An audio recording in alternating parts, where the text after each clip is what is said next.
এই হলো deadline communications private limited. আপনারা দেখছেন এক্সপ্রেস নিউজ, খবর নেয়, খবর দেয়।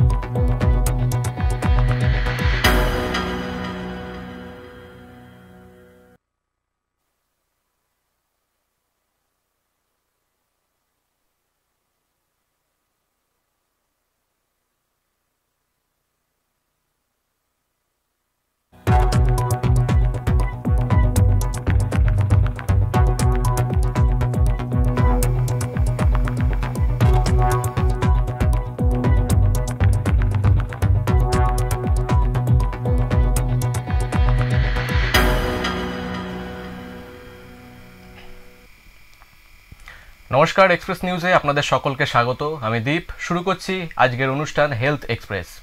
এই অনুষ্ঠানের মূল উদ্দেশ্য হলো দর্শকের দৈনন্দিন জীবনযাত্রার স্বাস্থ্যকর অভ্যাস গড়ে তুলতে উৎসাহিত করা, বিভিন্ন রোগ সম্পর্কে সচেতন করা এবং সঠিক চিকিৎসা পদ্ধতি সম্পর্কে ধারণা দেওয়া।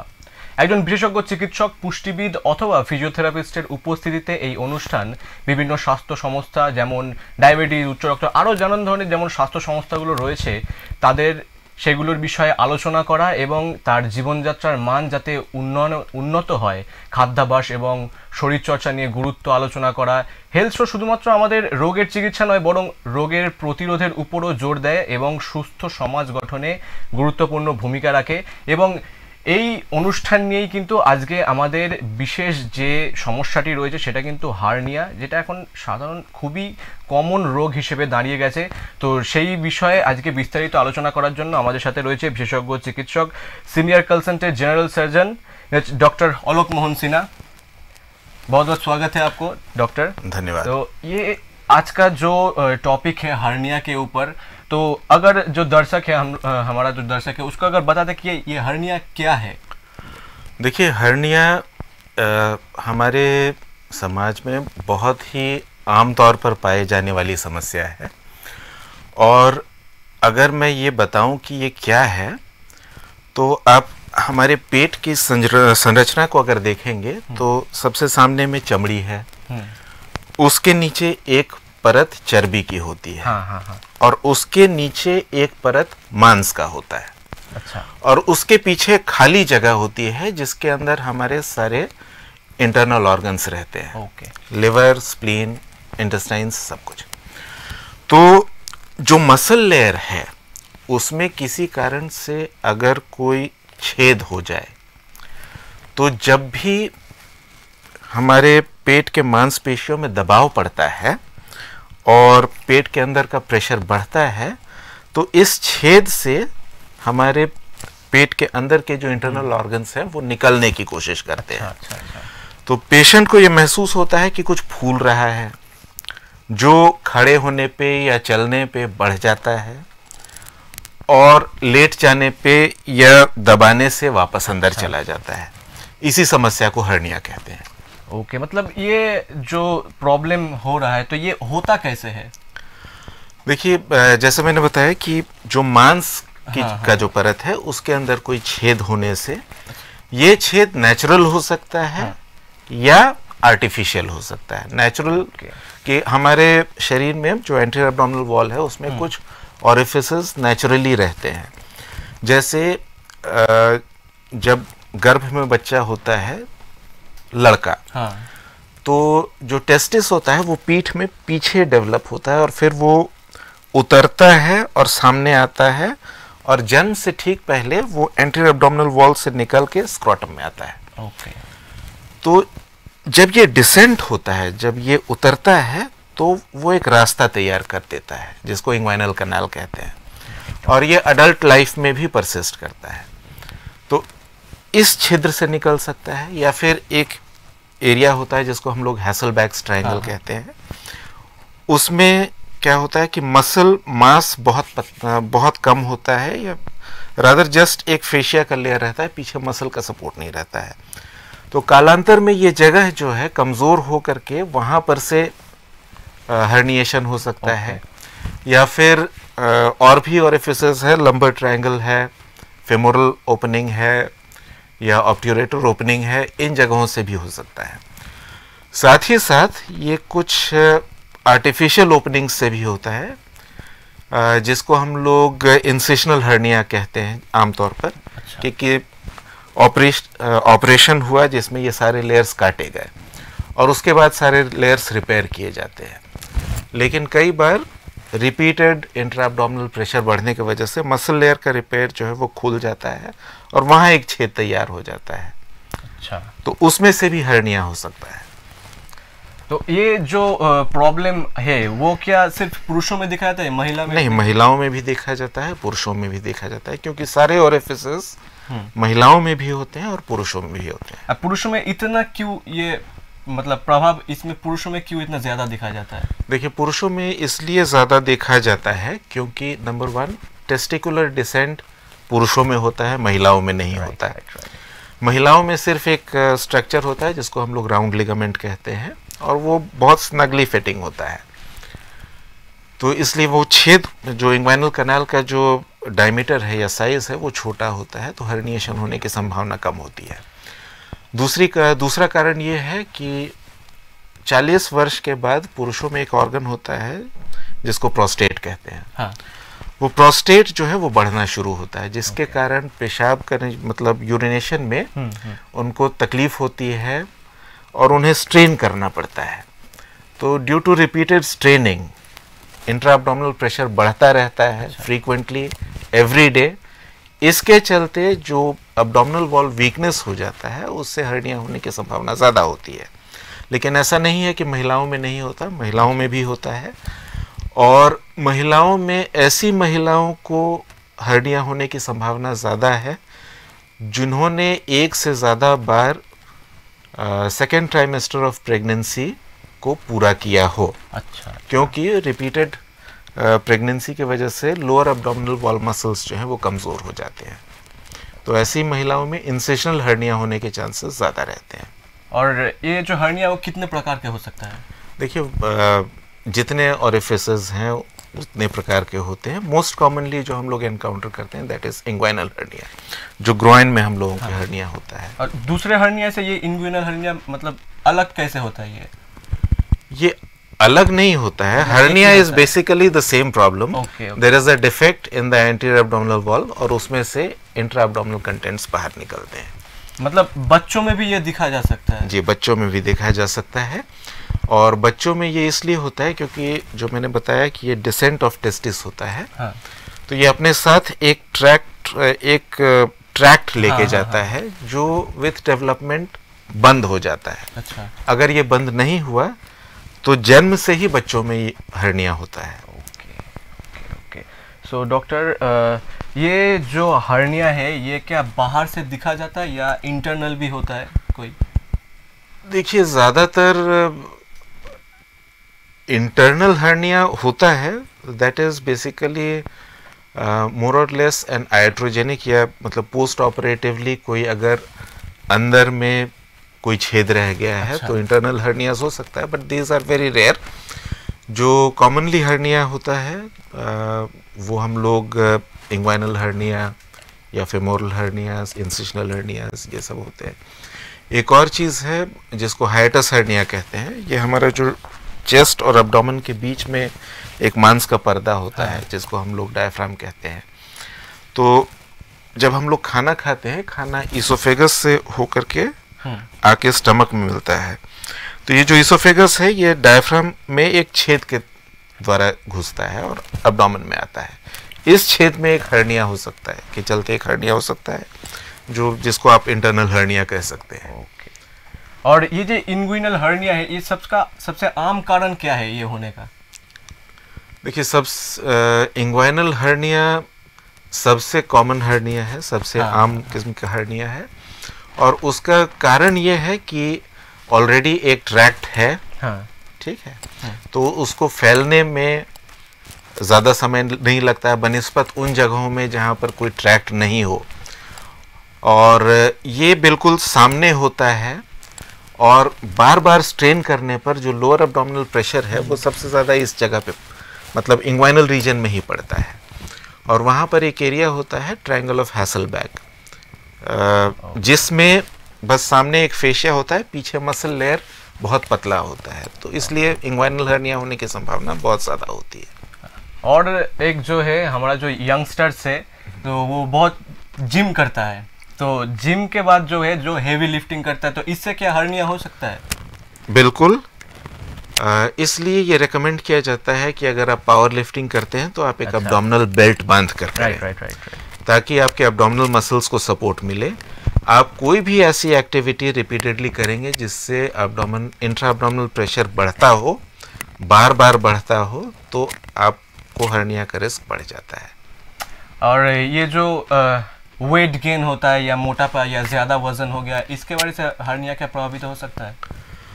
देखिए, मोटापे की वजह से हर्निया तो नहीं, बट मोटापे के कॉम्प्लिकेशंस की वजह से हर्निया होने की संभावना ज़्यादा होती है। जैसे ऐसे पेशेंट्स में थोड़ा रेस्पिरेटरी डिफ़िकल्टी होता है, लेबर्ड ब्रीदिंग होता है, या फिर इंट्रा एब्डोमिनल फैट कंटेंट बढ़ जाने की वजह से इंट्रा एब्डोमिनल प्रेशर बढ़ जाता है, तो ऐसे पेशेंट्स को हर्निया हो सकता है। तो अकॉर्डिंग टू टोबैको एटलस 2007 में जो स्मोकिंग का रेट है वो था 22.7%, एंड जो 2021 में जो फिर से टोबैको एटलस का जो रिकॉर्ड निकला उसमें 17% आया है। तो अब स्मोकिंग तो ये एकदम बहुत अलग सवाल हो गया, स्मोकिंग करना तो नहीं चाहिए, लेकिन जो करते हैं उन लोगों का क्या ये प्रभाव ज़्यादा होता है या कम होता है? ज़्यादा होता है, ज़्यादा होता है। उसके दो कारण हैं। नंबर वन, स्मोकिंग आपके लंग्स को अफेक्ट करता है, and then gradually you have to work more to get the same oxygen saturation. तो इसके वजह से बिकॉज आपको ज़्यादा लेबर्ड ब्रीदिंग होता है, ब्रीदिंग करने से मतलब लेबर्ड ब्रीदिंग से आपका इंट्रा एब्डोमिनल प्रेशर जो है वो बार बार बढ़ता रहता है, जिसके कारण ये होगा। दूसरी वजह है कि जब हम स्मोकिंग करते हैं तो निकोटीन के अलावे बहुत सारे फ्री रेडिकल्स हमारे शरीर में जाते हैं, जो हमारे शरीर के कनेक्टिव टिश्यू में जो कोलाजन है उसको डैमेज करते हैं। तो जो कनेक्टिव टिश्यू है वो स्ट्रेंथ देता है हमारे शरीर के सारे स्ट्रक्चर्स को, वो कमज़ोर होने से हर्निया होने की संभावना ज़्यादा है। ये तो गया स्मोकिंग का। और अल्कोहल का कोई इफेक्ट पड़ता है इसमें? देखिए, अल्कोहल का डायरेक्टली नहीं, but yes, alcohol leads to weight gain, alcohol leads to hepatomegaly, alcohol leads to more fat deposition inside the peritoneum, inside the abdomen. तो इसके वजह से हर्निया जो है वो होने की संभावना बढ़ जाती है, और अगर हर्निया है तो उसके कॉम्प्लिकेशंस होने की संभावना भी बढ़ जाती है। अच्छा, क्या हेरिडिटरी है? देखिए, हेरिडिटरी यस, कुछ कनेक्टिव टिश्यू डिसऑर्डर्स जो हैं, जो हम लोगों को जेनेटिकली मिलते हैं, उनसे हर्निया होने की टेंडेंसी बढ़ जाती है। बट फैमिलियल अगर आप कहेंगे तो हम लोग अपने परिवार से सिर्फ जीन्स हमें नहीं मिलते, हमें एक लाइफस्टाइल भी मिलता है। और अगर लाइफस्टाइल ऐसा हो जो which is conductive to putting you at high risk for hernia, तो हो सकता है। ओके। और ये जो हर्निया होगा, इसका शुरुआती कुछ लक्षण है जो दिख के समझ सकता है कि हाँ हर्निया होने वाला है? देखिए, हर्निया जब होता है तो पेशेंट्स जनरली हम लोगों के पास आते हैं with a complaint of a swelling, कि कुछ फूल रहा है, खड़े होते हैं, वॉशरूम जाते हैं, चलते हैं, दौड़ते हैं, छींकते हैं, खांसते हैं तो वो बढ़ जाता है। अच्छा। लेट जाते हैं या हाथों से दबाते हैं तो वापस अंदर चला जाता है, तो दैट इज हर्निया। ओके। और इसका तो शुरुआती लक्षण हो गया। ये ट्यूमर से कितना अलग है? मतलब ये तो ट्यूमर भी हो सकता है, कोई ट्यूमर वापस अंदर नहीं, वापस अंदर नहीं जाएगा। अच्छा, तो ये दिक्कत है। और इसमें जो ज़्यादा दर्द होता है, तो ये तो हो गया को लोअर के कमर में या पेट में ऐसे दर्द हो सकता है, तो वो दर्द से ये दर्द कैसे अलग कर सकता है कोई? देखिए, दर्द किसी भी कारण से हो सकता है, और हर्निया विदाउट पेनलेस होता है जनरली। पेनलेस भी होता है? पेनलेस होता है जनरली। अगर वो पेनफुल है तो सैक किसी नर्व को इम्पेंज कर रहा है तो होता है, but regardless of it being painful और पेनलेस, इसको ट्रीट करना चाहिए। ओके, अगर कमर में सूजन आ गया है तो ये क्या हर्निया का लक्षण हो सकता है? नहीं। अच्छा, मतलब वो एक टिश्यू टाइप कुछ बाहर आएगा? कुछ बाहर आएगा, फूलता है, पेट पे जोर पड़ता है तो वो ज़्यादा फूलता है, पेट पे जोर नहीं पड़ा या फिर दबा देने से या लेट जाने से वो अंदर चला जाता है। अच्छा, मतलब हर्निया बहुत कॉम्प्लिकेटेड हो गया है, मतलब बहुत जटिल हो गया है, इसका कोई लक्षण है? देखिए, अगर हर्निया वापस नहीं जा रहा है तो वो जटिल हो गया है, और मरीजों को कोशिश करनी चाहिए कि हर्निया को इस स्टेज में न जाने दें, क्योंकि उसके बाद इसको कहते हैं हम लोग इरेड्यूसिबल हर्निया। उसका अगला स्टेज होता है ऑब्स्ट्रक्टेड हर्निया, यानी कि मैंने बताया कि एक ओपनिंग है जिससे इंटेस्टाइन का एक लूप ऐसे निकला हुआ है, ठीक है। अच्छा। और जितना इस ओपनिंग की साइज जो है वो उतनी ही है, बट उसमें से लूप्स और ज़्यादा निकल सकते हैं। तो हर एक लूप, जैसे लूप्स निकलेंगे उनका डायमीटर उतना ही दबता जाएगा, and eventually it will come to a stage जब उसमें से इंटेस्टाइनल कंटेंट्स का फ्लो बंद हो जाएगा। फिर इंटेस्टाइनल ऑब्स्ट्रक्शन इसको कहते हैं या ऑब्स्ट्रक्टेड हर्निया कहते हैं, and that requires an immediate surgery, और this is a potentially life threatening condition. उसमें भी नहीं किया तो एक कंडीशन आता है that is called strangulated hernia, यानी कि न केवल खाने का, मतलब जो खाद्य नली का जो फ्लूइड है उसका बहाव ही नहीं, वहाँ पे जाने वाले ब्लड वेसल्स भी जाम हो जाते हैं। तो जो फंसा हुआ इंटेस्टाइनल का पोर्शन है वो सड़ने लगता है, and that is a life threatening emergency. और उसमें अगर पेशेंट्स किसी और कारण से कॉम्प्रोमाइज्ड हैं तो डेथ की संभावना होती है। मतलब ये लाइफ थ्रेटनिंग हो सकता है? जी, हर्निया में भी लाइफ थ्रेटनिंग। तो हम लोगों को जब भी मरीज मिलते हैं, वी ऑलवेज काउंसल देम कि आपको फिलहाल भले ही ये तकलीफ न दे रहा हो, लेकिन इसको छोड़ देने से कभी ये जान पे बना सकती है। इसलिए हर्निया, अगर आप हर्निया से डायग्नोज हुए हैं तो सर्जरी इमीडिएटली करना है ऐसा नहीं है, but it should be done as soon as reasonably possible. अच्छा, हर्निया अगर हुआ है तो यह निर्णय कैसे कर सकते हैं, मतलब कोई स्कैन या टेस्ट वगैरह रहता है? Hernia is generally a clinical diagnosis, clinical examination से हम लोग पता करते हैं। मतलब ऐसे कोई ऊपर से देख के नहीं क्लिनिकल डायग्नोसिस वही है कि हम लोग ओपीडी में देखते हैं, पेशेंट्स को एग्जामिन करते हैं, and we diagnose them with hernia.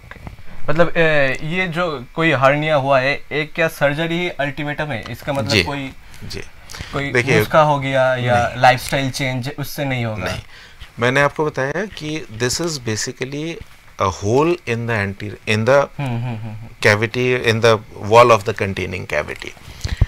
तो कोई भी ऑर्गन होता है उसका एक स्ट्रक्चर होता है, एक फंक्शन होता है। okay. अगर फंक्शन में कोई गड़बड़ी है तो आप दवाइयाँ दे करके उसको ठीक कर सकते हैं, लेकिन अगर स्ट्रक्चरल अबनॉर्मैलिटी है तो that needs to be corrected with structural correction.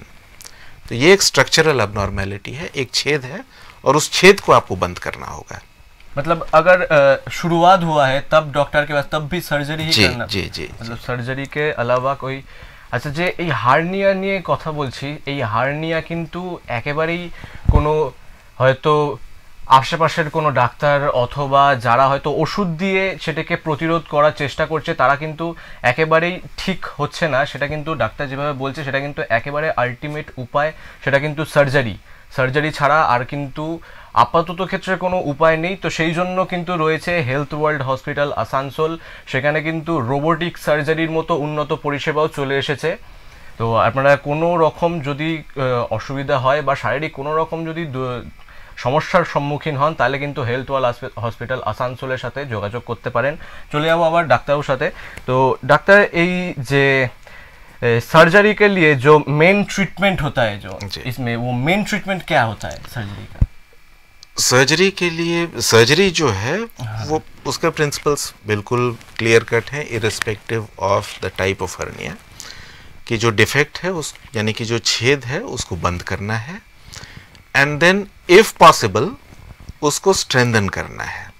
वो दो तरीके से कर सकते हैं, या तो वहाँ पर एक प्रोस्थेटिक मेश डाल करके कर सकते हैं, या फिर जो नेटिव टिश्यू है उसी को इस तरह से अरेंज करें कि वहाँ जो हम लोगों ने रिपेयर किया है डिफेक्ट को, उसको ज़्यादा स्ट्रेंथ मिले।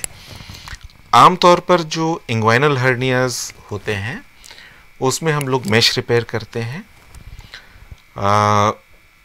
सर्जरी की 3 पद्धतियां हैं हमारे पास। एक है ओपन, जो हम लोगों का कन्वेंशनल सर्जरी है, एक चीरा लगा करके वी गो, जो सैक है उसको बांध करके निकाल देते हैं, जो डिफेक्ट है उसको क्लोज कर देते हैं और एक मेश डाल देते हैं।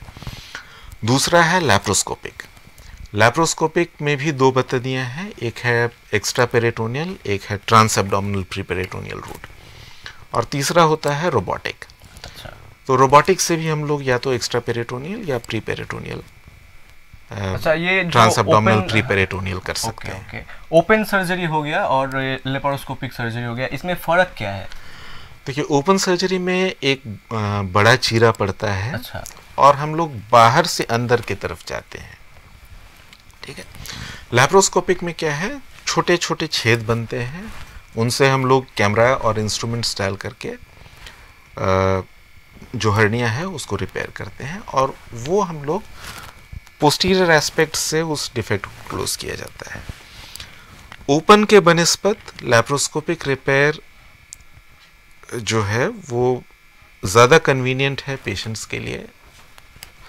उसके कारण सबसे पहले तो ये कि छोटे छोटे छेद होते हैं तो पोस्ट ऑपरेटिव रिकवरी जल्दी होती है। दूसरा, जो हम लोग मेश डालते हैं वो मसल के पीछे डालते हैं। तो मसल के पीछे डालने के चलते क्या होता है कि जब भी मसल कंट्रैक्ट करता है तो वो मेश को सपोर्ट करता है, जबकि अगर हम आगे डालें वो मसल कंट्रैक्ट करेगा, ये मेश उसके ऑपोजिट डायरेक्शन में खींचता है। तो रेकरेंस रेट्स थोड़े से कम होते हैं लैप्रोस्कोपिक सर्जरी में कंपेयर्ड टू ओपन सर्जरी। अच्छा, ये जो मेश का है ये क्या अलग प्रोसीजर है या लैप्रोस्कोपिक के अंदर ही इसका एक? लैप्रोस्कोपी से ही हम लोग मेश भी डाल सकते हैं। अच्छा। ओपन सर्जरी से भी हम लोग मेश डाल सकते हैं। कुछ मेश का भूमिका क्या रहता है इसमें? मेश का भूमिका ये है कि देखिए, हमने डिफेक्ट को बंद कर दिया। हाँ। अब उसके बाद हमने एक फॉरेन बॉडी वहां लगा दी, तो उस फॉरेन बॉडी के चलते क्या है, बॉडी रिएक्ट करेगा, वहां पर एक मोटा सा स्कार टिश्यू बनाएगा जो हमारे रिपेयर को और ज़्यादा स्ट्रेंथ देगा। Okay okay. और जो ये जो सर्जरी हो गया, इतना रिकवर का टाइम कैसा रहता है सर्जरी के बाद? देखिए, रिकवरी इन द सेंस मतलब ओपन हो गया और लेप्रोस्कोपिक हो गया, दोनों में कितना टाइम लगता है? देखिए, हीलिंग जो है वो wound healing takes 7 to 10 days in both the cases. और यह है कि आपका इंसिजन बड़ा है तो ज़्यादा पेन किलर्स और लेटर रिटर्न टू वर्क जो है वो ओपन सर्जरी में होता है। लैप्रोस्कोपी में ये थोड़ा सा जल्दी हो जाता है। अच्छा, मतलब 7 से 10 दिन के अंदर you can back to work? Yes, they can get back to work. Okay. लेकिन हम लोग 3 महीने का एक वेटिंग पीरियड देते हैं before patients begin very strenuous lifestyle, क्योंकि वो मेश जो हम लोगों ने डाला होता है उसके चारों तरफ स्कार टिश्यू बनने में उतना समय लगता है। तो वेदर आपने ओपन सर्जरी कराई हो या लैप्रोस्कोपिक सर्जरी कराई हो, 3 महीने तक हम लोग पेशेंट्स को एडवाइस करते हैं कि थोड़ा स्ट्रेनुअस एक्टिविटी कम करें। मतलब सर्जरी के बाद दोबारा भी हो सकता है हर्निया? जी बिल्कुल हो सकता है। इसमें क्या क्या मतलब कंडीशन रहता है कि क्या करना चाहिए क्या नहीं करना चाहिए? कि सबसे पहले तो weight loss is always good for health, even for hernia. Second, कोई भारी सामान नहीं उठाना होता है, कोई स्ट्रेनुअस काम नहीं करना होता है, स्ट्रेनुअस एक्सरसाइज नहीं करना होता है, और जितना हो सके जर्क्स से बचना होता है।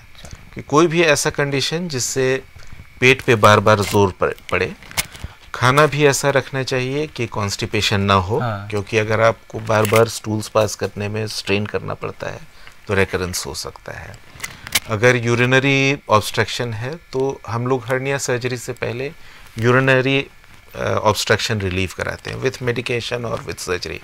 अगर सर्जरी की ज़रूरत है तो पहले यूरिनरी आउटलेट ऑब्स्ट्रक्शन जो है उसकी सर्जरी पहले की जाती है। मतलब ये जो सर्जरी हो रहा है इसका कोई साइड इफेक्ट होता है? देखिए, कोई भी सर्जरी जो है वो फ्री ऑफ कॉम्प्लिकेशंस नहीं है। ब्लीडिंग होती है, इन्फेक्शन हो सकता है, और अगर मेश इन्फेक्ट हो जाए तो that is a very miserable thing. इसलिए hernia surgery should be done at a good centre with good sterility protocol maintenance and procedure protocols.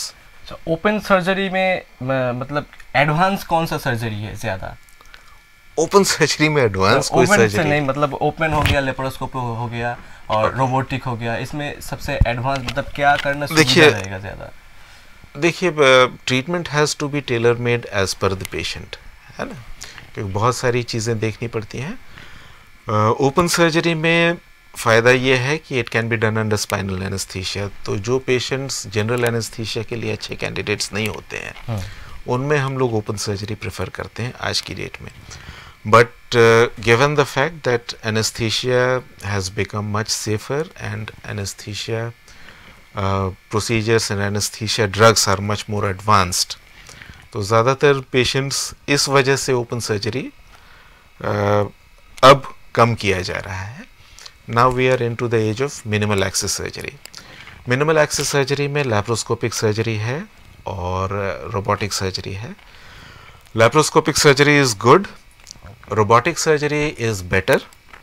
Robotic surgery में क्या है कि we get better vision, we get better control, we get better movements, और since it is more precise, तो results are better with robotic surgery. Okay, अगर कोई क्या selected case रहता है जो मतलब ये ज़्यादा है, इसके लिए लेप्रोस्कोपी करना पड़ेगा, इसका कम है तो इसको ओपन करना पड़ेगा, ऐसा कोई? नहीं, वैसा नहीं है।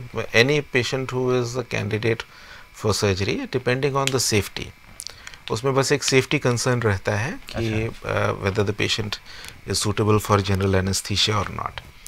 अदरवाइज जनरली जो पेशेंट्स रोबोटिक के लिए अच्छे कैंडिडेट्स हैं, they are also good candidates for laparoscopy और ओपन सर्जरी।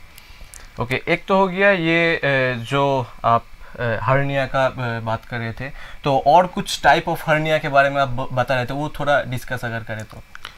देखिए, जनरली ग्रॉइन हर्नियास होता है। अब ग्रॉइन हर्नियास को एक ग्रुप में कर दिया गया है, बट ग्रॉइन हर्नियास भी डायरेक्ट हर्निया है, इनडायरेक्ट हर्निया है, फेमोरल हर्निया है, ऑब्ट्यूरेटर हर्निया है। ये सारे ग्रॉइन में स्वेलिंग्स हम लोगों को मिलते हैं। These are because of different anatomical locations जहाँ पर वो जहाँ पर वो डिफेक्ट होता है। उसके अलावा लंबर हर्निया होता है जो ऐसे पीठ के तरफ होता है, और अम्बिलाइकल हर्निया होता है या पैराम्बिलाइकल हर्निया होता है जो नाभि के आसपास होता है। एक हाइटस हर्निया होता है या डेफ्रोमैटिक हर्निया होता है, और इंसिशनल हर्नियास होते हैं। फिर एक चीज़ होती है स्पाइगेलियन हर्निया, मतलब वो एब्डोमिनल मसल के लेयर्स के बीच में एक हर्निएशन हो जाता है। तो नाम अलग अलग हैं depending on the location of the defect, but the pathology is the same कि there is a defect in the abdominal wall and the treatment is also the same. You close the defect and you reinforce it with native tissue or a prosthetic mesh. मतलब जब अगर ये hernia हो रहा है तो ये कितने टाइम तक ठीक रहेगा, उसके बाद लाइफ थ्रेटनिंग हो सकता है? मतलब इसका देखिए, that is very unpredictable. That is something that cannot be predicted. इस चीज़ को आप प्रेडिक्ट नहीं कर सकते हैं। कोई भी हर्निया कभी भी कॉम्प्लिकेट हो सकता है, इसलिए हम लोग पेशेंट्स को हमेशा ये काउंसल करते हैं कि इमीडिएटली ऑपरेट करने की आवश्यकता नहीं है अगर ये कॉम्प्लिकेटेड नहीं है, बट सर्जरी जितनी जल्दी करा सकें करा लेना चाहिए, इससे पहले कि वो कॉम्प्लिकेट हो जाए। अच्छा, मतलब किसी लोगों का शरीर में कुछ दूसरा दिक्कत भी रहता है, जैसे और कोई डायबिटीज़ हो गया या ये इसका मतलब डायबिटीज़ या कोई दूसरा चीज़ का प्रभाव क्या पड़ता है हर्निया के ऊपर? नहीं, डायबिटीज़ का प्रभाव नहीं पड़ता है। प्रोस्टेट एनलार्जमेंट या क्रॉनिक कॉन्स्टिपेशन या क्रॉनिक कफ, एस्थमा, इन चीज़ों की वजह से बार-बार ऊपर कैसे प्रभाव पड़ता है इसमें? देखिए लेबर्ड ब्रीदिंग होता है। तो अच्छा। जब आप जोर जोर से सांसें ले रहे हैं तो इंट्रा जो एब्डोमिनल प्रेशर है वो बार बार कमता बढ़ता है, huge variation throughout the day for a long time. तो ऐसे में क्या होता है, because of recurrent wear and tear, जो हर्नियल ओरिफिसेस है वहाँ पर से हर्निएशन के चांसेस बढ़ जाते हैं। अच्छा, और कोई दिक्कत हो गया, जैसे मतलब कोई स्पोर्ट्समैन हो गया, हाँ, तो कोई स्पीड रनर है, मतलब स्प्रिंट करता है, इसमें क्या कोई प्रभाव पड़ता है? ये वही बार जी, the most common risk factor is frequent rise of intraabdominal pressure. वो आप चाहे पावर लिफ्टिंग कर रहे हो या फिर आप माउंटेन क्लाइंबिंग कर रहे हो या स्प्रिंटिंग कर रहे हो, इट्स द सेम थिंग। इसमें क्या कर सकता है कोई, मतलब सर्जरी, मतलब अगर हुआ है, मतलब उसका हर्निया वो जानता नहीं है, मतलब हो सकता है? नहीं, हर्निया जो है वो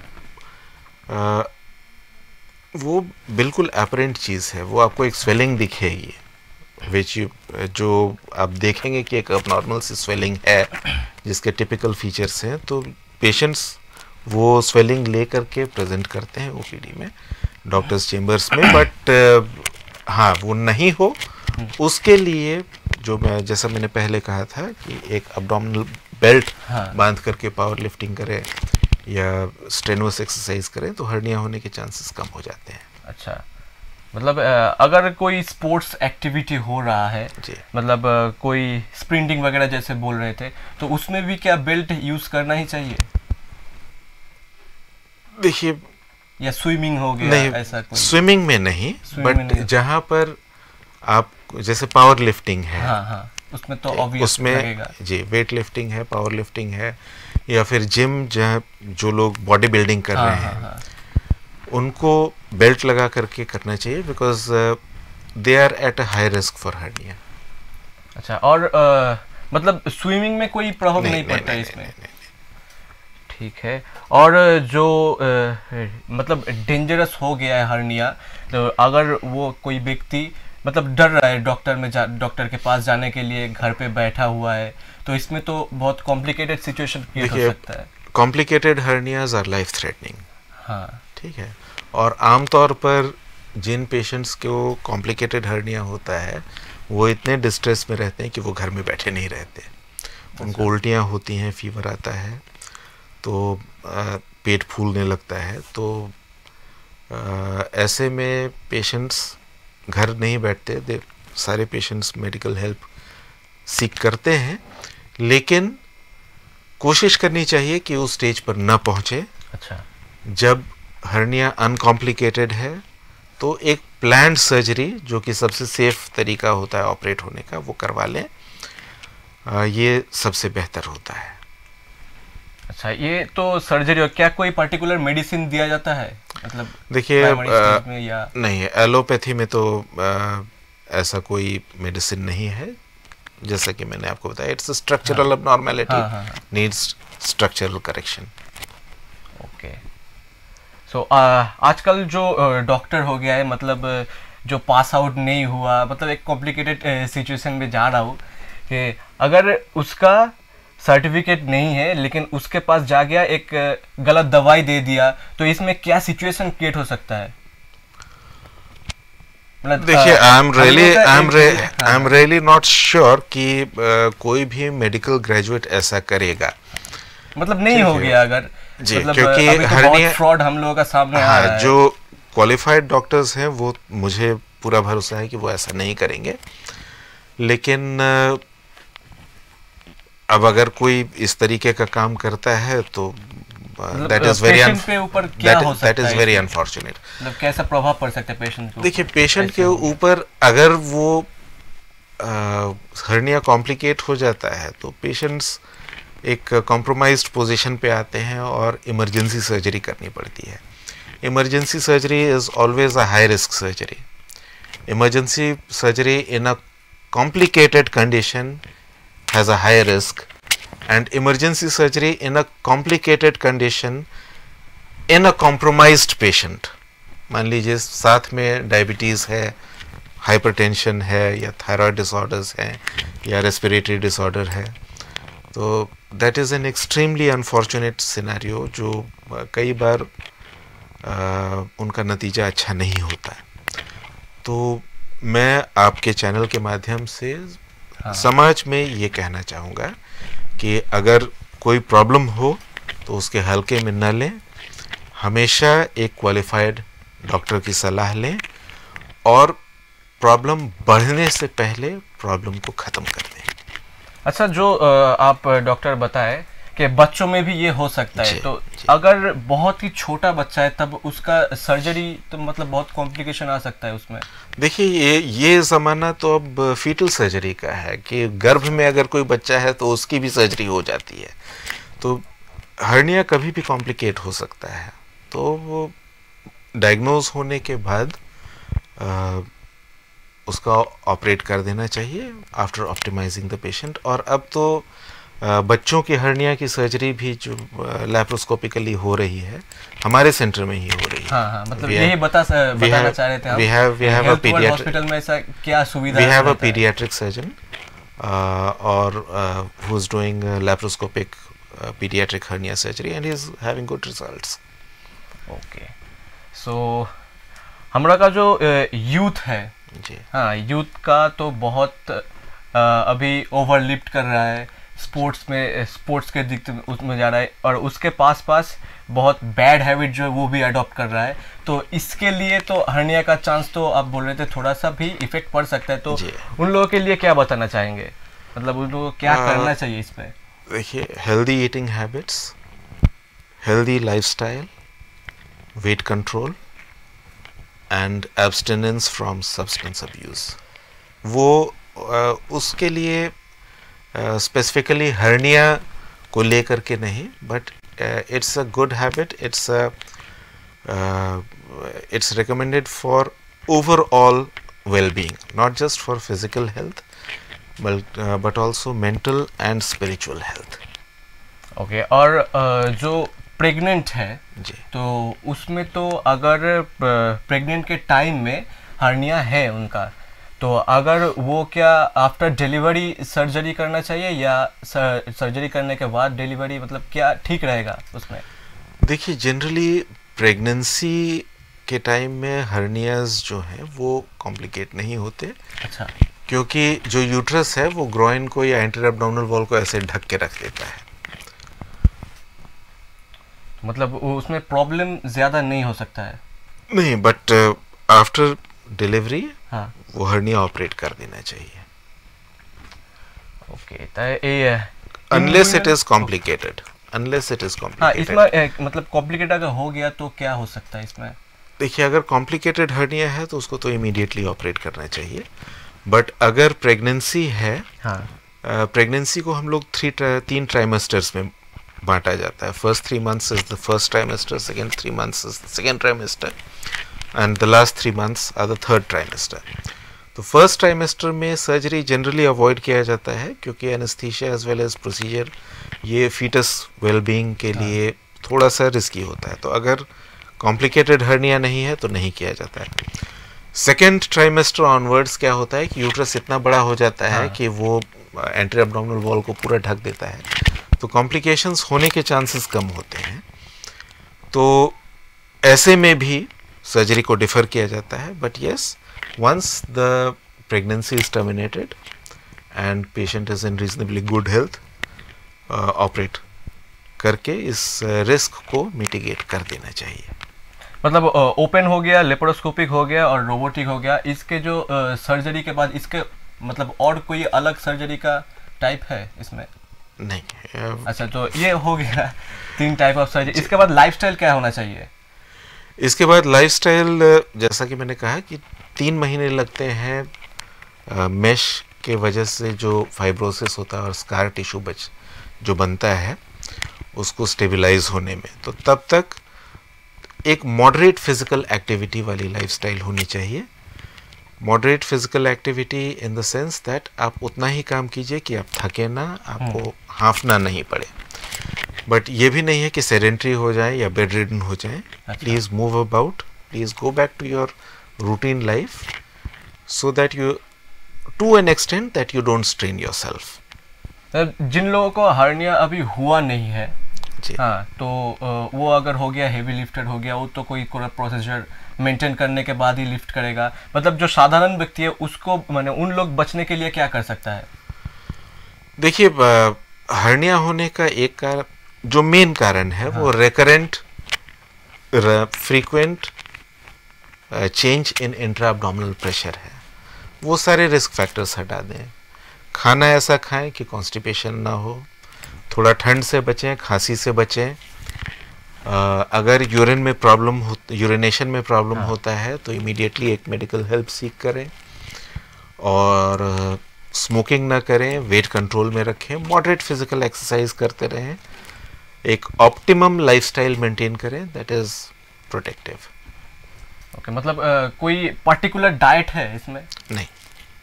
अच्छा, मतलब ऑल ओवर प्रेशर के ऊपर ही डिपेंड करता है? जी। Okay okay.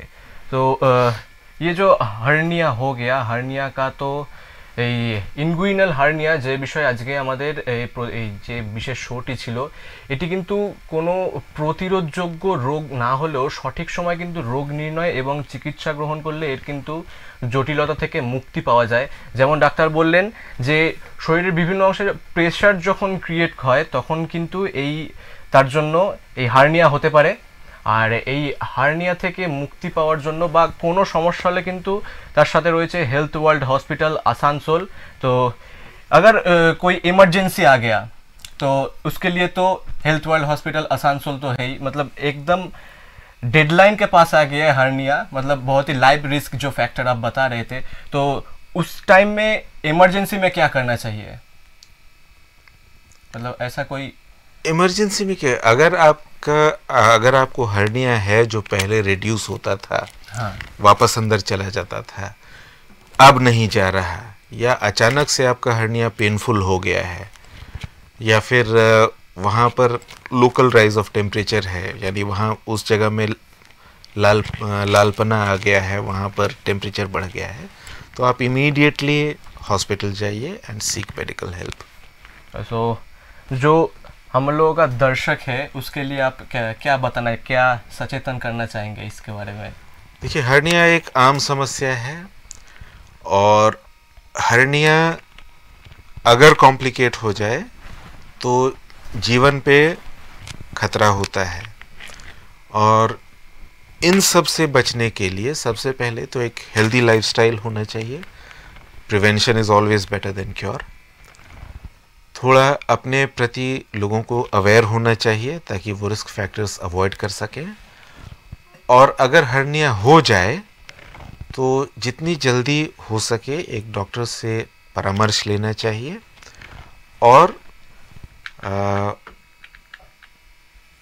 जितनी जल्दी संभव हो इसका অপারেশন के द्वारा निदान कर लेना चाहिए। আর এই অপারেশনের জন্য তো রয়েছে হেলথ ওয়ার্ল্ড হসপিটাল আসানসোল। এই যে ইনগুইনাল হার্নিয়া, যেটা প্রতিরোধযোগ্য রোগ কিন্তু না হলেও সঠিক সময় কিন্তু রোগ নির্ণয় করা যায়, এবং এই রোগ নির্ণয় করার জন্য যে বিভিন্ন টেস্ট করা হয় এবং সেটা নিজে বাড়িতে দেখলেও বোঝা যায় যে এখান থেকে হার্নিয়া হওয়ার সম্ভাবনা রয়েছে। চিকিৎসা গ্রহণ করলে কিন্তু এর জটিলতা থেকে মুক্তি পাওয়া সম্ভব।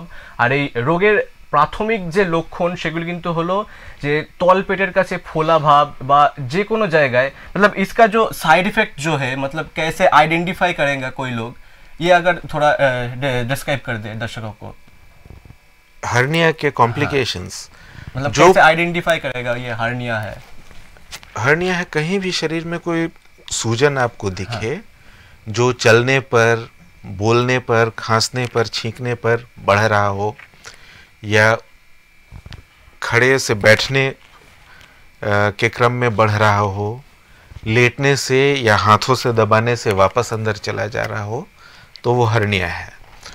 और कोई ऐसी स्वेलिंग हो आपके शरीर में जिनमें पहले ये लक्षण थे लेकिन अब वापस अंदर नहीं जा रहा, या अब उसमें दर्द होना शुरू हो गया है, तो ये कॉम्प्लिकेटेड हर्निया है। और हर्निया कॉम्प्लिकेटेड हो या अनकॉम्प्लिकेटेड हो, इसका इलाज करा लेना, इसका समुचित इलाज करा लेना ही समझदारी है। আর এই তার থেকে মুক্তি পাওয়ার জন্য তো রয়েছে হেলথ ওয়াল হসপিটাল আসানসোল। আর হেলথ ওয়াল হসপিটাল আসানসোলে কিন্তু এখন রোবোটিক সার্জারির মতো সুবিধাও চলে এসেছে। আর এই সাধারণ সার্জারি কিন্তু এর একমাত্র স্থায়ী, মানে এই যে ইনগুইনাল হার্নিয়া তার কিন্তু একমাত্র স্থায়ী চিকিৎসা কিন্তু যেখানে এই তলপেটের কাছে দুর্বল অংশ মেরামত করা হয় আধুনিক চিকিৎসা পদ্ধতি, যেমন লেপারোস্কোপিক সার্জারি হয়ে গেল, ওপেন সার্জারি হয়ে গেল, যে কার্যকর বিকল্প হিসেবে কিন্তু বিবেচিত হয়, যা দ্রুত আরোগ্য লাভ করতে সাহায্য করবে এবং খুব তাড়াতাড়ি এই সার্জারি করার পর কিন্তু আপনারা নিজেদের নর্মাল লাইফস্টাইল লিড করতে পারবেন, তাতে কোনো সমস্যার ব্যাপার নেই। কিন্তু হ্যাঁ, সার্জারির পর কিন্তু নিজের যে প্রেশারগুলো, যেমন আমাদের যে সাধারণ যে রোগগুলো হয়, যেমন হাঁপানির কারোর সমস্যা রয়েছে অথবা কারোর রয়েছে কনস্টিপেশনের সমস্যা রয়েছে, সেগুলো কিন্তু এড়িয়ে চলতে হবে। তার জন্য কিন্তু অন্য ডায়েট প্ল্যান ব্যবহার করতে হবে বা নিজের লাইফস্টাইলে সামান্য হলেও পরিবর্তন আনতে হবে, নিয়মিত ব্যায়াম করতে হবে, স্বাস্থ্যকর ওজন কিন্তু বজায় রাখতে হবে। যেমন ডাক্তার বলল যে ভারী ওজন যেটা, ওটা কিন্তু স্বাস্থ্যের পক্ষে এমনিও খারাপ, তো সেই জন্য নিজের ওজন মেনটেন করার জন্য কিন্তু, এবং এই যে হার্নিয়াটা তার পক্ষেও এতে একেবারে দুদিকেই লাভবান হওয়া যেতে পারে যদি ওজনটাকে একটু মেনটেন করা যায়। তারপর যেমন বললেন ভারী জিনিস তোলা, সেটা কিন্তু এড়িয়ে চলতে হবে, সেটা কোনো গর্ভবতী মাই হোক, কোনো সাধারণ ব্যক্তি হোক, কিংবা যার হার্নিয়া হয়নি বা শুরু হয়েছে, সবার ক্ষেত্রে কিন্তু ওজন যে ভারী জিনিস তোলা সেটা কিন্তু এড়িয়ে চলাই ঠিক হবে এই রোগের ক্ষেত্রে। আর যাদের হয়ে গেছে তাদের তো একেবারেই মানে এই দিকে পদক্ষেপ নেওয়াই উচিত নয়। তাই যদি কোনো লক্ষণ দেখা যায়, এই রকম সংক্রান্ত কোনো লক্ষণ যদি দেখা যায়, তার জন্য কিন্তু অবিলম্বে চিকিৎসকের সঙ্গে পরামর্শ করা উচিত। আর যদি সঠিক চিকিৎসকের কথা বলতে হয় তাহলে আমাদের যিনি ডাক্তার রয়েছেন তার সাথে যোগাযোগ করতে পারেন, ডক্টর অলোক মোহন সিনহা, হেলথ ওয়াল হসপিটাল আসানসোলে তিনি এখন কর্মরত রয়েছেন। তার সাথে যোগাযোগ করার কোনো সুবিধার ব্যবস্থা রয়েছে। তো সেই ক্ষেত্রে যাতে সঠিক সময়ে চিকিৎসা শুরু করা যায় এবং উন্নততর জীবন করা সম্ভব, তার জন্য কিন্তু ডাক্তারের সাথে পরামর্শ নেওয়া খুবই জরুরি।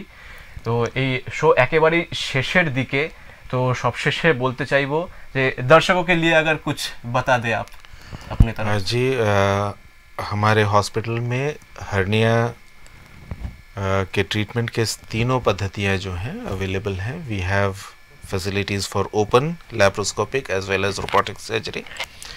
और रोबोटिक सर्जरी के द्वारा हर्निया के कुछ सर्जरीज़ हमने सक्सेसफुली भी किए हैं। रोबोटिक सर्जरी के अलावे लैप्रोस्कोपी के द्वारा भी हम लोगों ने सक्सेसफुली हर्निया की सर्जरीज़ की हैं। और मैं सबको यही कहना चाहूँगा कि हर्निया लोग एक फ़्लो में बोल देते हैं हाइड्रोसील हर्निया, ये छोटी मोटी बीमारियां हैं, बट हर्निया एक बहुत ही जटिल समस्या है और इसकी सर्जरी भी बहुत टेक्निकली डिमांडिंग होती है। तो एक एक्सपीरियंस्ड और क्वालिफाइड व्यक्ति के द्वारा एक अच्छे सेंटर पे आप इसका समुचित इलाज कराएं और इसका इलाज ज़रूर कराएं। তো যেমন ডাক্তারের সাথে কথা বলে আমরা কিন্তু একটা খুবই গুরুত্বপূর্ণ এবং সকলের জন্য যাতে স্বাস্থ্যকর ব্যাপারটা কিন্তু বজায় রাখার জন্য ডাক্তারের কাছে পরামর্শ নিয়ে নিলাম। আর সেই পরামর্শ কিন্তু খুবই আমাদের দর্শকের জন্য হোক এবং আমাদের সাধারণ জীবনযাপনের জন্য খুবই গুরুত্বপূর্ণ। তো অসংখ্য ধন্যবাদ জানাবো ডাক্তারকে আমাদের আজকে এই শোতে থাকার জন্য। তো সুস্থ থাকুন, সচেতন থাকুন এবং মন দিয়ে দেখতে থাকুন এক্সপ্রেস নিউজ। এক্সপ্রেস নিউজ খবর নেয়, খবর দেয়।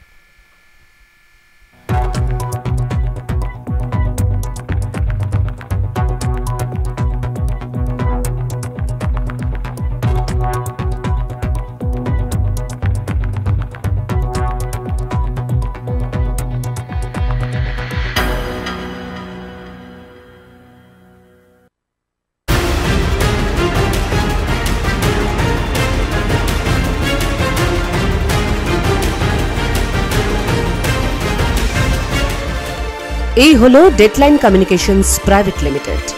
আপনারা দেখছেন এক্সপ্রেস নিউজ, খবর নেয়, খবর দেয়।